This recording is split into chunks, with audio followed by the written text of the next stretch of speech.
Hey guys, quick announcement that the Kingdom Hearts 3 combo contest is still ongoing. If you wish to enter, enter fast. The contest ends on February 29th, and if you wish to submit a video, follow the rules you see on screen right now and upload a video to Twitter or YouTube with the hashtag KH3 combo contest. Once again, hashtag KH3 combo contest. Anyone can participate, and if it's not on screen, it's allowed. Thank you guys for listening, and let's get along with the video. Kingdom Hearts 3 ReMIND did something absolutely awesome. Something Kingdom Hearts fans have been foaming at the mouth over for years. Playable Kairi, baby. Oh yeah, and the others too. Seriously though, playing as the other Guardians of Light in Kingdom Hearts 3 during the Keyblade Graveyard fights was an absolute blast. All the characters made playable aside from one have been playable in Kingdom Hearts games previously, some even in Kingdom Hearts 3, though having these characters playable again in another fight was pretty cool. This allowed us to re-experience some familiar fights under a different light. Including ReMIND, during the course of Kingdom Hearts 3, not including the big Guardians fight and Mickey, we got to play as 4 other unique characters, those characters being Kairi, Riku, Roxas, and Aqua. Today I want to take all the solo playable segments, not including the Guardian fight and of course not including Sora, that we got to play during the ReMIND scenario, and sort of ranking them based on my personal enjoyment. Now don't get me wrong, all the characters were fun to a degree, though there were some I enjoyed immensely more than others. All of my opinions are based on my 3 playthroughs of the DLC so far, all of which being on critical mode. So without further ado, let's dive in.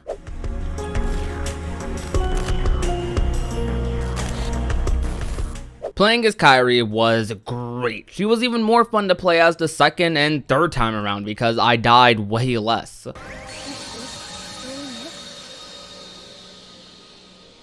Actually, that's a lie. She was still really fun though. Her being playable was easily one of the things I was most excited about going into this DLC, and it did not disappoint whatsoever. Unlike the others, she has an entire boss essentially dedicated to her, which makes for a more unique playing experience. Her combos are extremely satisfying, especially that teleport. That thing goes so far. It goes like full screen. Not the biggest fan of her finishers though, since I can't cancel out of them, though they do seem pretty good. And they do good damage. Kairi also easily has one of the coolest shot blocks in the entire game. The entire series, even though there's only 2 games that do shot blocks, but still. In my head, every time I see her do the shot block, I'm just imagining Farah from Overwatch saying justice reigns from above. It's honestly just great. There was too much build-up going into this fight, so it very easily could have disappointed, but I ended up being greatly satisfied with how the character's movement and combos felt. This one segment really makes me want to play as her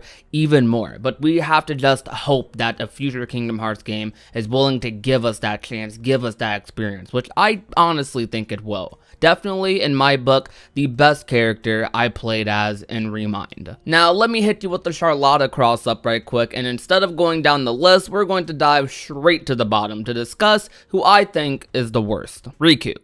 Yeah, I don't like the way Riku plays. Kingdom Hearts 3 is the only Kingdom Hearts game where I think I dislike playing as Riku, at least for the most part. Riku in Kingdom Hearts 3 gameplay-wise is just extremely underwhelming. I think that's the best way to put it. I feel like the spectacle of it wore off very quickly. I will say fighting a humanoid boss as Riku felt way better than fighting Demon Tower again, so my hits weren't whiffing as much, which is my main issue with the way Riku plays. It feels like I'm constantly whiffing hits, and he's slower compared to his other games he's playable in, which wouldn't be that big of a deal because I love playing Terra in Birth by Sleep and he's notorious for being slow, but the issue was the attacks just don't feel that good in the first place. Then after filling up my situation gauge, I get Dark Firaga, and all of a sudden the boss is just dead because it does so much damage. It's just insanely underwhelming because the boss dies so fast from minimal effort. Maybe I can warm up to this style of Riku play if he had another dedicated game to him where I'm able to customize him a bit more, though for now he's easily the least enjoyable to play as, at least for me. I felt this when I was fighting Demon Tower, and to a lesser extent I felt this when fighting in Keyblade Graveyard. It's enjoyable to play as him to a degree, but it's not on the same level as anyone else on this list. Though I will say, it felt really nice being able to beat Riku as, well, Riku. Also, his shot block is amazing. His shot block is so so cool. I was not expecting that for a shot block at all. Next one I will be talking about is Aqua, who I've always loved playing as in Kingdom Hearts games. Loved playing as her in Birth by Sleep, 0.2, base Kingdom Hearts 3, same goes for ReMIND as well. I feel like she makes the Terranor and Vanitas fight really fun, and I can sort of deal with Terranor's obnoxious teleport dashing a bit better. She plays pretty much the exact same as she does when you're fighting against Vanitas in Land of Departure, which I'm fine with because overall Aqua has always been one of my favorite characters to play as in the Kingdom Hearts series, right behind Sora. Leading into Kingdom Hearts 3, I was playing Kingdom Hearts 0.2 like a madman, like every single day. I was really in love with that because that was like my taste, my sneak peek into Kingdom Hearts 3 way before it was out, which I've probably been in that game like over 1,000 times, mostly because I used to speedrun it, so I was already fairly used to Aqua's movement going into Kingdom Hearts 3, so of course I'd feel like she'd be one of the more enjoyable ones going into ReMIND. Now, who better to end off this video than the fan favorite Roxas? There's so much hype surrounding this character being playable again, because if I'm not forgetting something, he hasn't been playable since 358 over 2 days. So this was, for a lot of people, the first time Roxas would be playable in about a decade. More than that, because I know there's a lot of people who haven't played Days, who experienced it through the movie, so just wow, considering how popular of a character this is, it's a little bit surprising, but given this character's story, it also kind of isn't.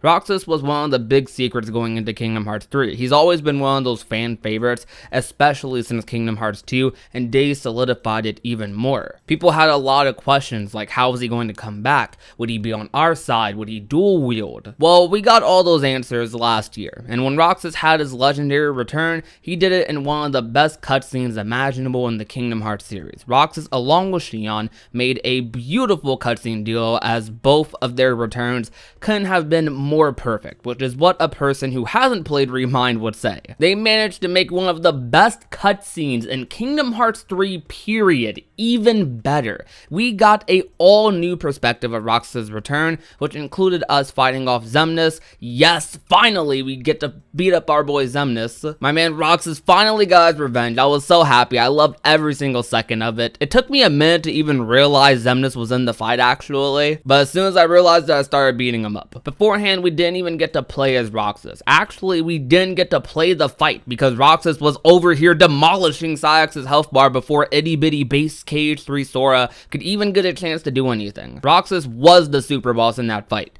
but then when we finally get to play as him, they nerf him. I mean, yeah, he's still insane, teleporting full screen, all the shaking and high movement, the cool camera angles, though he's not as insane as a CPU version of him, because the version of Roxas we play as can die and take damage, and I'm not allowed to just mash my face against the controller. Actually, out of the Keyblade Graveyard fights, aside from Kairi's, he was the only other one I managed to die in, multiple times actually. Roxas falls slightly behind Aqua for me, for multiple reasons. Although I love Roxas' character, I can't say I genuinely enjoy playing as him in a single Kingdom Hearts game. Actually, that's also a lie. KH3 might be the single Kingdom Hearts game, because the spectacle of playing as Roxas here was awesome, though that wasn't enough. It almost was, but it wasn't enough to put him over Aqua for me. You're not really playing the same Roxas you saw during the Saïx fight. It's very close, but a lot of Roxas' attacks actually get you killed really easily, because he's moving around so much. So it's usually better to bait counter, attack once or twice,